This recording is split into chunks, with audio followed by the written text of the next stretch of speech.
ایک یہ کہتے ہیں کسی نے پوچھا کہ کالے کپڑے پہننا اور بچوں کو پہنانا کیسا ہے، کیونکہ یہ مقدس رنگ ہوتا ہے۔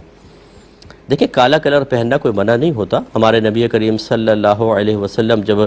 فاتح مکہ کی حیثیت سے مکہ المکرمہ میں داخل ہوئے تو آپ نے کالا امامہ خاص طور پہ زیب سر فرمایا، تو یہ پہننا ثابت ہے۔ اب آپ اس کو مقدس اس اعتبار سے کہیں جی کعبۃ اللہ پہ غلاف چڑھا ہوا ہے بلیک، تو آپ کے بال بھی تو کالے ہیں، پھر آپ زمین پہ لیٹ جاتے ہیں، پھر بالوں میں کنگھا کرتے ہیں، بال زمین پہ گرتے ہیں، بلیک کلر نیچے گر رہا ہے، کیا کریں سفید بال کروا لیں۔ اور اسی طریقے سے 50 چیزیں کالی استعمال ہو رہی ہوتی ہیں ہمارے گھروں کے اندر، آپ دیکھ لیجئے۔ تو یہ اگر فرض کر لیں کعبۃ اللہ کی نسبت کی وجہ سے آپ اس کو مقدس کہہ رہے ہیں، تو اس کی تقدیس کا تقاضا یہ نہیں ہے کہ اس کو استعمال ہی نہ کریں،